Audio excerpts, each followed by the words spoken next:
It had been a month since Andrew had reached out to Josie, but through the grapevine she heard he had met up with some of her other friends. There was no friendship breakup, and to no one's surprise, his relationship with the nerd that had anal worms became buried. But what was truly shocking was that his relationship with the rich white man after had ended as well. He had been so fascinated by his Argentinian ethnicity. "He's a mommy gay," she announced. "I thought he was a Dobby," I giggled. Andrew was not a boyfriend, but a boy-wife. For him, a boyfriend meant marriage, which is why their divorce, or rather completely normal breakup, had him behaving like a member of the First Wives Club and demanded Josie join. Yet this time, he didn't demand it. In truth, she was hurt. She liked him way more than he liked her, and, like me, was wondering why. Every relationship he has with women is him asking for help and them doing everything for him. Why? So we can get a slay queen at a happy hour? Come on. He doesn't even invite us to a happy hour. It was something I had noted with a lot of my own gay besties that matched my dad. They saw women as the mothers they did not have. Merrick hated his mother because he felt she did not defend him from the father that hated him, which is why he stole lead songs from me. Jamie, for the most part, hung out with the Broadway gay scene and occasionally got us cheap tickets, but mostly called when he needed a favor or advice. Andrew was the same. His new job and even apartment Josie found. She moved like a friend to a man that did not consider her one. And worse, he wasn't even sleeping with her. "He's always been selfish. All our group gays have been selfish. You know? Do we really need a slay queen?" I pondered. The truth is, I was going through my own private crisis that went beyond the mommy gaze I breastfed into empowerment. I no longer wanted to feel anger towards the people that used me or myself for being in that position. I wanted a new life, a second chance to honor me, and I felt I could only take the lessons because they were light enough to receive. I understood my side and felt good enough to learn another part of me. Yet Josie was struggling. Her dreams were not panning out, but she refused to fail at anything, including the loss of a mommy gay.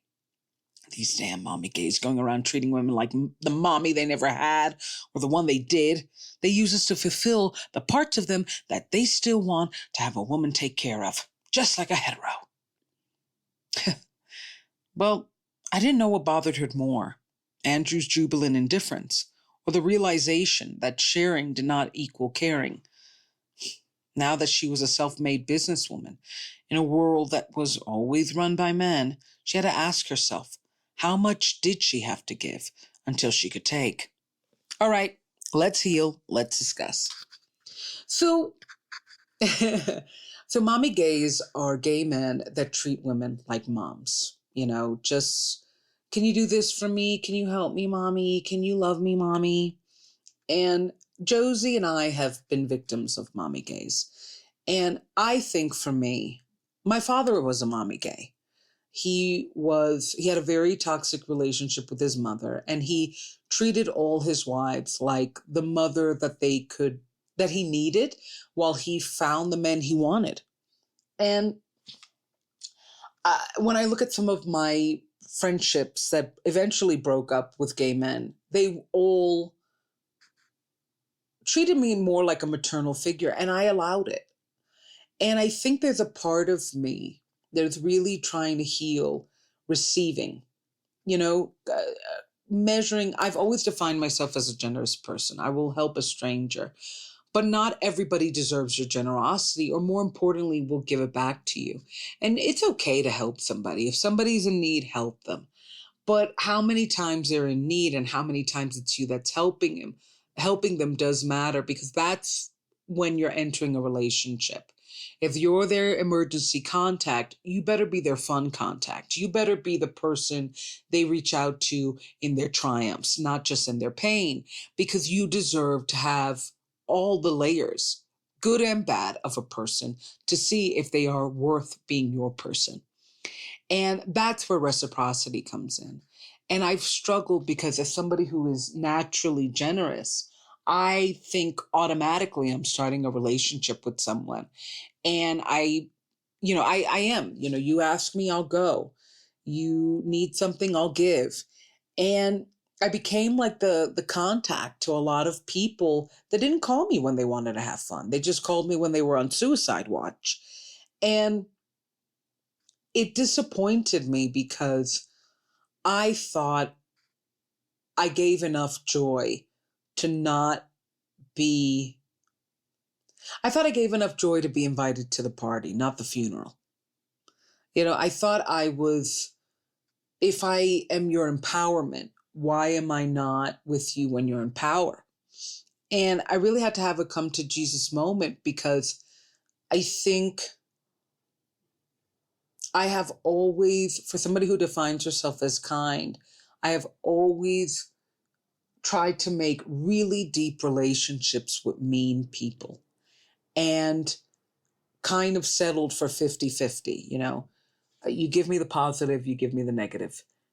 And I I'm at a point where it's like, I just can't stand that anymore. Like, I can't be a part of that, and I can't see that come from me. Because if you're with somebody that gives you 50% positive and 50% negative, and you're giving 80% positive, eventually you're going to be giving 20 to 30% positive, 70% negative, and you're going to feel horrible. And I just got tired from walking out of relationships feeling like a bad person, someone who was bad to herself and eventually became bad to them. Because if somebody's mean to you and always biting your head off, you are going to bite their head off too. And you are going to go under the belt, especially because I really do feel people who are naturally empathetic like myself, if we are able to see the wounds that people move in, we certainly know how to weaponize them when it comes to, that breakup fight where he's saying things and you're saying things and your things are hitting harder because you're smarter. And I really want good relationships. And I think with Andrew,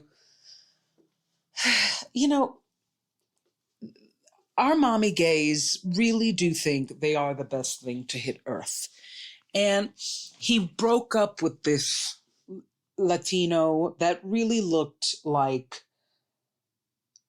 that. Andrew was racist, and he had the tendency to fetishize people, fetishize other races. And he was fascinated by this white guy, this white Latino, because he was Latino and looked white. And I kind of ended the friendship with him because, and I believe I put it in an episode, but if not, I'll post it. He had told Nina he didn't want to hang out with us because we weren't Latino enough. We weren't ethnic enough. And mind you, Andrew is white. And I think the past few years have been me trying to figure out that people don't like me and why I entertain them, only to realize that it's because my mother didn't. And I knew my father didn't, but I didn't really realize my mother didn't. And with my grandmother dying, I think it put a very unfortunate but beautiful final nail in this coffin of past few years, where I couldn't ignore that I was making really bad moves for myself.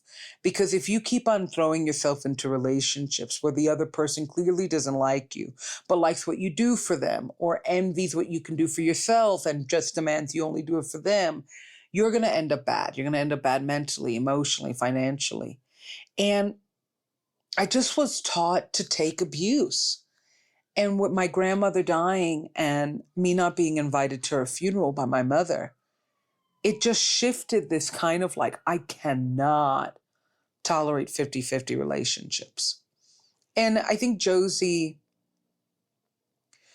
I think grief is teaching me that has to be a lesson that sticks. But Josie is not the first person to struggle in business. Everybody has like 15 failed businesses under their belt until they get to the 16th good one.